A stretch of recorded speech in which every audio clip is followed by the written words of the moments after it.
Unlock your potential today at SkillBakery.com. Hi everyone.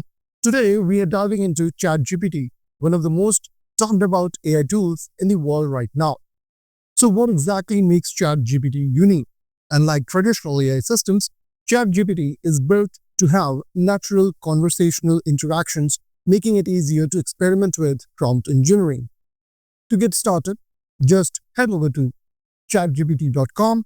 You'll need an OpenAI account, and the setup is quick and easy. Once you are in, you'll see this page where you have a text box where you can type anything, or you can give the same input with your microphone as well. So that's pretty easy and snazzy. You already have experience with searching things by typing in a text box or speaking via microphone. So here what we can do is we can ask ChatGPT, do you have creative ideas for a 10-year-old birthday? So let's type that, press enter. So here you can see that it is coming up with all these theme party ideas, creative hands-on, tech and pop culture, active outdoor parties, and extra fun touches. If we go ahead and tweak it a bit, so here instead of 10-year-old, if I go in and say 5-year-old. So let's see how the response changes for this. Click on send now.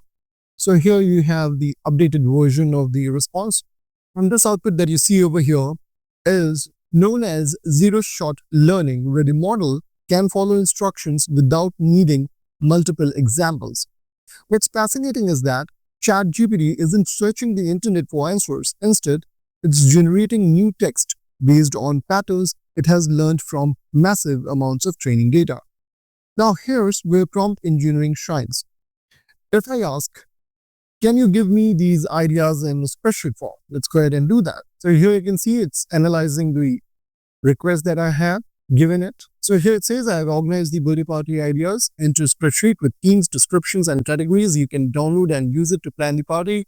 Would you like me to add a column for food snack ideas that match each theme? But you see, it is not giving me any download link for the spreadsheet. So even though it says that it has generated one, you don't see that coming up. In a way, it's just trying to mimic that it has generated it. But if I go ahead and say this prompt in a different way, like if I go here and say, can you format these so I can paste them into a spreadsheet? Let's click on send now. So here you can see that now it is giving me a simple spreadsheet friendly format, columns, category, theme, activity, and description. And you can copy paste this directly into Excel, Google Sheets, or Numbers. So now taking this into account, and you can copy this and paste it in your spreadsheet, it will work perfectly. Here's another cool one, and this is related with programming. So now I go ahead and say, can you write a Python program that randomly picks one of these ideas? So here you can see that it is now writing a Python program where all these party ideas are a collection, and it's assigned a variable called party ideas where these collections are stored. And then we have this category, theme, and description, and we are picking one randomly from this. So random.choice, and we're passing the party ideas to it, and then is even giving you the response by executing it. So how it is able to do that? Because ChatGPT has been trained on large amounts of code. It can actually generate working Python code that chooses and prints a birthday idea. Pretty amazing, right? And that's just the beginning. The best way to understand ChatGPT is to test its limits yourself. Try creative prompts, explore different use cases, and see what you discover. Thanks for watching. If you find the video helpful, don't forget to like and subscribe.